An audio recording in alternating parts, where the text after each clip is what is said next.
नमस्कार दोस्तों, उम्मीद है आप लोग अच्छे से होंगे। अगर आप इस चैनल पर नए हैं तो कृपया इस चैनल को सब्सक्राइब कर दें, बेल आइकॉन नोटिफिकेशन पर क्लिक कर दें और वीडियो को लाइक एंड शेयर जरूर कर दें ताकि समय समय पर आपके समक्ष और भी बेहतरीन वीडियोस बनाने का हमें मौका मिलता रहे।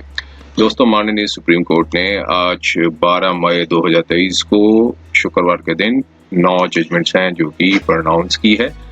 ये हम पहली जजमेंट है जो कि एक रिपोर्टेबल जजमेंट है, उस पे थोड़ा सा गौर करते हैं। इसमें क्या माननीय सुप्रीम कोर्ट ने क्या निर्णय दिया था। ये एक मिसलेनियस एप्लीकेशन नंबर 709/2022 और इंटरलोकेटरी एप्लीकेशंस हैं और जो कि रिट पिटिशंस में डाली गई थी। जो रिट पिटिशन थी वो 454/2015 की थी, जिसमें petitioner versus supreme court of India through secretary general ये रिस्पोंडेंट्स हैं इसमें। तो यहाँ पर एक जो सीनियर एडवोकेट्स हैं उसके ऊपर ये जजमेंट आई है। इसके कुछ क्राइटेरियाज बनाए थे माननीय सुप्रीम कोर्ट ने कि किस तरीके से डेजिग्नेशन जो है वो ग्रांट की जानी चाहिए जो एडवोकेट्स हैं, और सीनियर एडवोकेट्स के लिए जब वो अप्लाई करेंगे तो एक पॉइंट सिस्टम बनाया गया था, कितने मार्क्स हैं जो जब जितने पॉइंट्स हैं वो अवार्ड किए जाएंगे। तो इसमें माननीय सुप्रीम कोर्ट ने कुछ मॉडिफिकेशंस किया जो कि एक पहले जो इनका डिसीजन आया था। तो आइए इसके थोड़े से कंटेंट्स को समझने की कोशिश करते हैं, स्पेशली फॉर दोज जो कि एक एडवोकेट्स हैं और अपना जो कैरियर बनाना चाहते हैं सीनियर एडवोकेट्स के लिए। तो ये जजमेंट काफ़ी ज़्यादा हेल्पफुल है। अब यहाँ पर जजमेंट बताई गई है जो कि history and rational of for designing of senior advocates in India. तो ये इसमें क्या बताया गया है कि जो प्रैक्टिस थी जो सीनियर प्लीडर्स की वो यूनाइटेड किंगडम में से स्टार्ट हुई थी, और ये कैटेगरी थी जो सीनियर प्लीडर्स की जो ओरिजिनेट हुई थी 13th सेंचुरी पे, जहाँ सीनियर प्लीडर्स को सर्जेंट्स एट लॉ कहा जाता था। 18th सेंचुरी में जो सिलेक्शन थी वो अनदर कैटेगरी में बताई गई जो कि किंग्स और क्वींस काउंसिल बताया गया था। तो ये एक मैटर ऑफ ऑनर था और recognition of the professional eminence है। ये जजमेंट का ही पार्ट है, जजमेंट में इंट्रोडक्टरी पार्ट लिखा गया है। और अब इंडिया में के ऊपर थोड़ा सा फोकस किया है कि जो सीनियर एडवोकेट्स जो इंडिया में है वो एक प्रिविलेज्ड अवार्ड किया जाता है, जो कि एडवोकेट्स हैं उनको जो as a mark of excellence जो कि अपने आप को डिस्टिंग्विश देमसेल्व्स अपने आप को अलग करना चाहते हैं और कंट्रीब्यूशंस देते हैं लीगल प्रोफेशन में। ये वो एडवोकेट्स हैं जिन्होंने कोई अचीवमेंट्स और जो स्टैंडिंग अचीवमेंट्स की से जस्टिफाई होता है कि वो एक एक्सेप्शन है जो एक्सपेक्टेशंस हैं जो पार्ट ऑफ क्लाइंट्स और जुडिशरी और पब्लिक को, और ताकि वो एक आउटस्टैंडिंग सर्विसेज हैं as an advocates in the best interest of the administration of justice दे सके। और सीनियर एडवोकेट्स जो हैं सेक्शन 16 ऑफ एडवोकेट्स एक्ट के अंदर भी मेंशन किया गया है, और जो वहाँ पे सेक्शन 16 ऑफ एडवोकेट्स एक्ट 1961 ये कहता है कि एक एडवोकेट्स हैं एक सीनियर एडवोकेट्स हैं। ये दो कैटेगरीज बताई गई हैं। और अब जो क्राइटेरिया था डेजिग्नेशन का सीनियर एडवोकेट्स का जो कुछ सालों से ऐसे था कि जो सेक्शन 16 सब पार्ट 2 एडवोकेट्स एक्ट जो है और सुप्रीम कोर्ट और हाई कोर्ट के पास पावर है कि एडवोकेट्स को सीनियर एडवोकेट्स का जो डेजिग्नेशन है दिया जा सकता है विद हिज कंसेंट, उनकी कंसेंट से। और सुप्रीम कोर्ट के पास पावर भी है under rule 2 of order 4 of supreme court rules के अंदर, वो भी सीनियर एडवोकेट्स का अवार्ड और रूल 2 ऑर्डर 4 के अंदर देती है। और जब इन एडवोकेट्स एक्ट में जो संशोधन हुआ था तो फिर सीनियर एडवोकेट्स था जो थे पहले वो एबिलिटी, एक्सपीरियंस और स्टैंडिंग एट द बार के बेसिस पे दिया जाता था। अब उस अमेंडमेंट के बाद कैटेगरी जो क्राइटेरिया था वो चेंज कर दिया गया था। अब एबिलिटी तो था ही, अब स्टैंडिंग एट द बार और स्पेशल नॉलेज और एक्सपीरियंस इन द लॉ है। ये एक अलग एडिशन में डाल दिया गया कि व्यक्ति के पास एक स्पेशल नॉलेज और एक्सपीरियंस होना चाहिए लॉ में। और हायर जुडिशरी जो है वो अपनी डिस्क्रिप्शन पे एडवोकेट को सीनियर एडवोकेट बनाती है और अपने इन सच पैरामीटर्स के आधार पे। और इसके बाद हाई कोर्ट में जब हाई कोर्ट के में कोई यूनिफॉर्म क्राइटेरिया नहीं है, डिफरेंट हाई कोर्ट्स में, क्योंकि इंडिया में कई हाई कोर्ट्स हैं तो उनके उनके डिफरेंट क्राइटेरियाज हैं जो कि डेजिग्नेट करते हैं सीनियर एडवोकेट्स के। और सुप्रीम कोर्ट में एप्लीकेशन फॉर सीनियर एडवोकेट्स हैं वो एक subject to the deliberation by the full court discussion करती है। और उसके बाद जो पहले जो ऐसे होता था कि वोट दिए जाते थे सीक्रेट बैलेट पे, तो फिर कोई जो डेजिग्नेशन देने का कोई ऑब्जेक्टिव क्राइटेरिया नहीं था, पहले की बात बताई गई है, वो वर्ड यूज किया गया है। और 2017 की जो जजमेंट आई उसके बाद क्या हुआ कि जो सीनियर एडवोकेट थी उन्होंने एक रिट पिटीशन फाइल की थी article 32 of the constitution of India 2015 में, जो ये इसी रिट पिटीशन का जो बात हो रही है।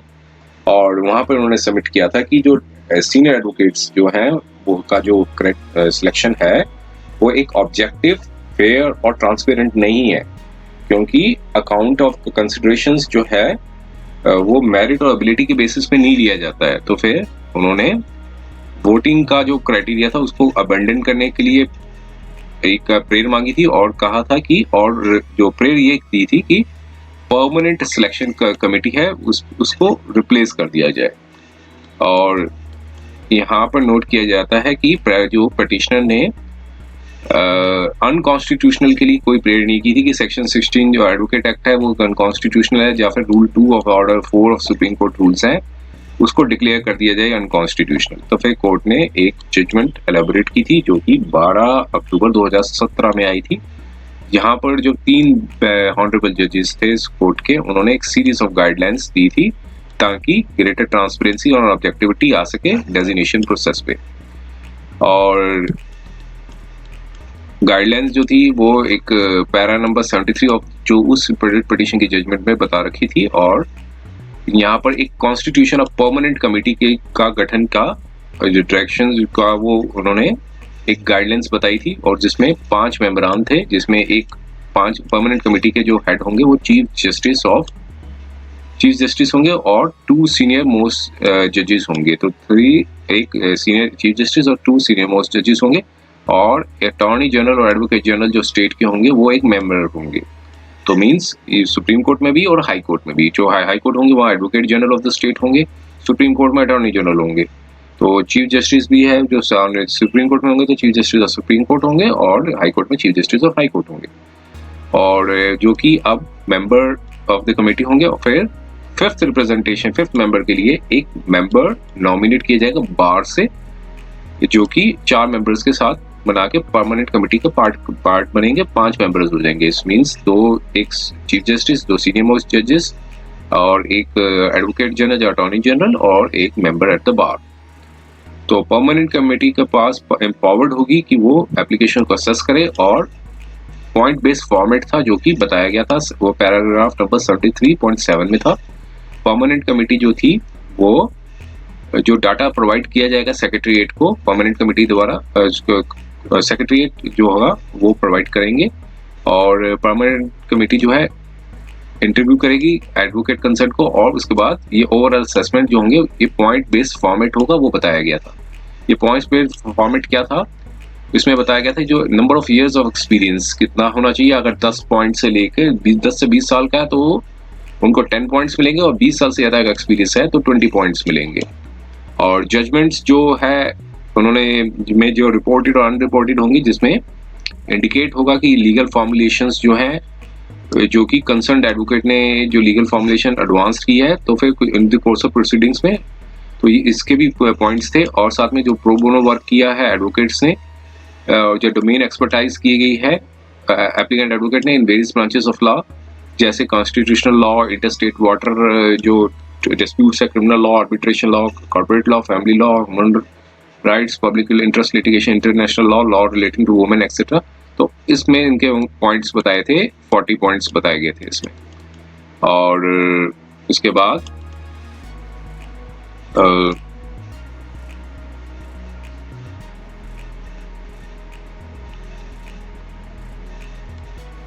पब्लिकेशंस थी जो एप्लीकेंट की, उसके जो बताए गए थे 15 पॉइंट्स थे, वो बताए गए थे।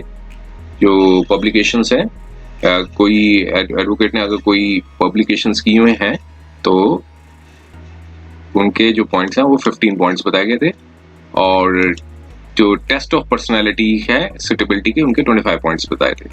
और 2017 में जो जजमेंट आने के बाद सुप्रीम कोर्ट ने गाइडलाइंस दी थी कि रेगुलेट करें conferment of the designation of senior advocates 2018, जो कि उससे कहा गया है 2018 गाइडलाइंस। तो पैराग्राफ नंबर 74 ऑफ 2017 की जजमेंट में कोर्ट ने जो गाइडलाइंस थी जो इनमरेट की थी, जो कि एग्जॉस्टिव नहीं है, लेकिन उसको रिकंसिडरेशन किया जा सकता है बाय सुटेबल एडिशन और deletions in the light of the experience जो गेन किया गया है over the period of time. तो यहाँ पर वो डिबेट थी इस बेसिस पे प्रेजेंट एप्लीकेशंस पे। तो यहाँ पर कोर्ट ने इन डिटेल पे बताया। अब यहाँ पर कोर्ट ने बताया कि जो सीरियल नंबर 1 जो है वो सर्वाइव नहीं करता है, क्योंकि जो नॉर्म्स बताए गए थे इनमरेटेड जजमेंट में कि उसमें बताया गया था 10 पॉइंट उनको मिलेंगे जो एडवोकेट प्रैक्टिस कर रहे हैं 10 से 20 साल, और 20 पॉइंट मिलेंगे जो 20 साल से अबव है। अब यहाँ पर बताया गया कि जो एप्लीकेंट जिसके पास 11 साल का प्रैक्टिस है और एक एप्लीकेंट है 19 साल की प्रैक्टिस है, तो उनको सेम पॉइंट का क्राइटेरिया मिलेगा। मीन्स जिन्हें की 11 साल की है उसको भी 10 पॉइंट मिलेंगे, जो 19 साल है उसको भी 10 पॉइंट मिलेंगे। तो इसको कोर्ट ने कहा कि इस क्रीज को आयरन करने के लिए कोर्ट ने ऑब्जर्व किया कि हर मार्क जो होगा वो अलॉट किया जाएगा एवरी ईयर ऑफ प्रैक्टिस। तो मीन्स किसके 11 साल की है प्रैक्टिस, उसको 11 पॉइंट्स मिलेंगे, जिसको 15 साल की है तो 15 पॉइंट मिलेंगे, और जिसको 19 साल की है तो उनको 19 पॉइंट मिलेंगे। तो यहाँ पर उन्होंने इस पॉइंट क्राइटेरिया को सॉल्व किया, और allocation of the points serial number 2 से 4 का पॉइंट बताया गया था 73.7 और 2017 जजमेंट में। तो यहाँ पर डिबेट ये थी कि manner of the exercise conducted for the designation of senior advocates. तो यहाँ पर हेडिंग्स में बताया गया कि voting by the secret ballot जो बताया गया था। अब कोर्ट ने बताया कि जो डेजिग्नेशन जो 2017 के जजमेंट से पहले जो वोटिंग था वो है सीक्रेट बैलेट थी ऑफ जजेस ऑफ द फुल कोर्ट। अब the percentage of approval ordinary थी जो 2/3 से लेकर 50%। अब 2017 की जजमेंट में कोर्ट ने नोटिस किया कि सीक्रेट बैलेट है वो रेयरिटी में की जानी चाहिए rather than a नॉर्म बनाने के बजाय रेयरिटी में की जानी चाहिए, और तभी की जानी चाहिए अनअवॉइडेबल सर्कमस्टांसेस हो तभी की जानी चाहिए। और एप्लीकेंट्स ने बताया, सबमिशन दी थी, डेजिग्नेशन दी थी, वोटिंग बाय सीक्रेट बैलेट जो होगा वो डिफीट कर देगा परमानेंट कमेटी को, जो गठन हुआ है, सेटिंग की गई है परमानेंट कमेटी को, उसके ऑब्जेक्टिव्स को डिफीट कर देगा। तो वोटिंग जो है जो सीक्रेट बैलेट की बजाय अगर किसी व्यक्ति को, किसी पर्सन को स्कोर मार्क्स जो दिए गए हैं कट ऑफ, तो इसमें बताया गया है कि 2017 की जजमेंट में जो सीक्रेट जो voting by the secret ballot था वो उसका मतलब ये था कि एक्सेप्शनल सर्कमस्टांसेस पे दी जानी चाहिए, और जब असेसमेंट जब कैरिड आउट जो परमानेंट कमेटी द्वारा कर दी जाएगी तो अल्टीमेटली डिसीजन जो होगा जगह हिंज्ड होगा on the vote by the full court. तो यहाँ पर यहाँ पर ये अवॉइड किया गया कि जो डेजिग्नेशन जो है वो एक सिलेक्शन होना चाहिए, ना कि एक इलेक्शन के तौर पे। तो इस सब को एवरमेंट के बाद कोर्ट ने यहाँ पर बताया कि हम यहाँ पर इससे लिमिटेड कंपास पे ही अपना व्यू देते हैं कि जब constitution of the permanent committee होगी वो ऑब्जेक्टिव क्राइटेरिया पर रिलायंस होगी, और फाइनल डिसीजन थ्रू वोटिंग होगा under central aspects of the 2017। हम इसको ज्यादा अब कुछ इसमें रिव्यू नहीं करते हैं, लेकिन मॉडिफाई करते हैं कि आप जो कि एक्सपीरियंस जो गेन किया गया है over the period of time. तो यहाँ पर कोर्ट ने कहा कि हम एग्री करते हैं कि एलैबोरेट प्रोसेस जो होगा वो परमानेंट कमेटी के द्वारा किया जाएगा, अगर वो उसका पर्पस सर्व नहीं होगा अगर सीक्रेट बैलेट से डिसीजन लिया जाएगा। तो एप्लीकेंट्स जो बियॉन्ड द कट ऑफ होंगे वो भी बियॉन्ड द कट ऑफ जो होंगे वो भी सीक्रेट बैलेट पे के थ्रू आ सकते हैं इसमें। तो इसलिए बहुत एक्सक्लूजन ऑफ द जो लोग एक्सक्लूड हो चुके हैं, जो कि लिस्ट प्रिपेयर की गई है परमानेंट कमेटी से, इससे एक्सपेंशन हो जाएगी बाय द फर्दर इंक्लूजन। जो उनका नाम पहले ही जा चुका है फिर सीक्रेट बैलेट से उनका नाम इंक्लूजन में आ सकता है। तो इसलिए सीनियर डेजिग्नेशन का जो उन्होंने बताया कि वोटिंग जो है वो सब सर्व नहीं कर पाएगी in the interest of the transparency. तो प्रैक्टिस जब मे भी कई बार जो प्रैक्टिस जज होंगे वो रिलेक्टेंट होंगे, वो अपने जो व्यूज है ओपनली देंगे। तो इसलिए कमेंट्स ऑफ द जज जो होंगे उनका डिलीटेरियस इफेक्ट भी पड़ सकता है एडवोकेट की प्रैक्टिस पे। तो इस पे जो है कोर्ट ने माना कि सीक्रेट बैलेट जो है वो नहीं है होना चाहिए, और यहाँ पर कोर्ट ने यहाँ पर पाया कि जो कंटेंशन में मेरिट है और सीक्रेट बैलेट जो है बट क्लियरली एन एक्सेप्शन होगा, शुड नॉट बी रूल नहीं बनाना चाहिए बल्कि एक एक्सेप्शन होना चाहिए। और फिर इसके बाद कट ऑफ मार्क्स का भी बताया कि कट ऑफ मार्क्स में भी कोर्ट ने कहा कि इसमें हम नहीं कुछ बता सकते हैं इसमें कि पहले से एडवांस में कट ऑफ मार्क्स हो जाए तो अब अटेंशन जो बताई उन्होंने points of assign for the publication. तो पब्लिकेशंस के ऊपर भी बताया कि जो सुप्रीम कोर्ट बार एसोसिएशन ने अपनी कंटेंशन ये दी थी कि जो एक्टिव प्रैक्टिसिंग एडवोकेट होंगे वो काफी कम टाइम देंगे कि राइटिंग बुक्स और आर्टिकल्स। तो पब्लिकेशन जो है वो एक रिफ्लेक्शन ऑफ एडवोकेसी स्किल्स नहीं है।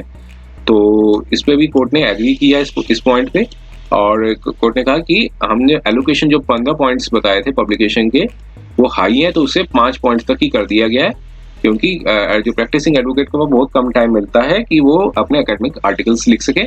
और जो और साथ में एकेडमिक पब्लिकेशंस हैं उनमें डिफरेंट एप्टीट्यूड रिक्वायर्ड की जाती है, और सीनियर एडवोकेट्स को सोफिस्टिकेटेड सबमिशंस देने होते हैं, और academic knowledge of the law जो है एक प्रीरिक्विजिट है। तो यहाँ पर इसलिए पॉइंट्स को उनको रिड्यूस कर दिया पब्लिकेशंस का। तो इस तरह के भी काफ़ी उन्होंने जो पॉइंट्स हैं, पूरी डिटेल जजमेंट है उस पर आप जब कंटेंट्स पे जाएंगे तो इसके जो काफ़ी ज़्यादा मॉडिफिकेशंस किया है इसमें, और सारा कुछ करना इस वीडियो के कवरेज में नहीं हो पाएगा इसमें, और फिर भी कोशिश करते हैं थोड़ा सा इसमें और ऐड करने की, क्योंकि यहाँ पर बताया गया कि टीचिंग असाइनमेंट्स भी जो है अगर कोई सीनियर एडवोकेट्स लेते हैं तो यहाँ पे एक हॉलिस्टिक रिफ्लेक्शन होगी एडवोकेट्स की एबिलिटी की कि वो कंट्रीब्यूट करेंगे डेवलपमेंट ऑफ लॉ। तो यहाँ पर it shows their interest in guiding and helping the peers at the bar. तो काफ़ी एक एक चीज़ का यहाँ पे बहुत डिटेल में नरेशंस बताया गया है, तो इसलिए और इस जजमेंट पे हम यहाँ पर वीडियो को यहीं पर तक ही कवर करते हैं। बाकी डिटेल के लिए आप इस वीडियो को जजमेंट को डिटेल में पढ़िए, जो क्योंकि ये सिर्फ एडवोकेट्स तक ही लिमिटेड है, और जो लोग सीनियर एडवोकेट्स के लिए अप्लाई करना चाहते हैं तो इसलिए इसके काफ़ी ज़्यादा पॉइंट्स जो है डिटेल में बताया गया है इनमें। तो सारा डिटेल एनालिसिस का पर्पस यही था कि माननीय सुप्रीम कोर्ट ने इससे रिगार्डिंग में एक जजमेंट दी है। तो उम्मीद है ये वीडियो आपको पसंद आया होगा। अगर डिटेल में समझने जाने के लिए इसको वीडियो में जरूर देखिए, इसकी जजमेंट को जरूर दीजिए, और अगर ये वीडियो पसंद आया तो कृपया इस चैनल को सब्सक्राइब कर दें, बेल आइकन नोटिफिकेशन में क्लिक कर दें, वीडियो को लाइक एंड शेयर जरूर करें ताकि समय समय पर आपके समक्ष और भी बेहतरीन वीडियोस बनाने का हमें मौका मिलता है। समय देने के लिए बहुत बहुत धन्यवाद। और इस जजमेंट का जो पार्ट 2 का जो वीडियो है हम जरूर लेकर आएंगे, अगर जो रिव्यूअर्स की डिमांड के बेसिस पे, क्योंकि इसमें काफ़ी अदर पैरामीटर्स भी हैं जो कि उसको भी इग्नोर नहीं किया जा सकता है। तो इसलिए इस बने रहिए इस यूट्यूब चैनल पे, और अगर अगर आप व्यूअर्स इंटरेस्टेड होंगे तो जरूर आप कमेंट बॉक्स पे लिखें, और तब तक के लिए बहुत बहुत धन्यवाद।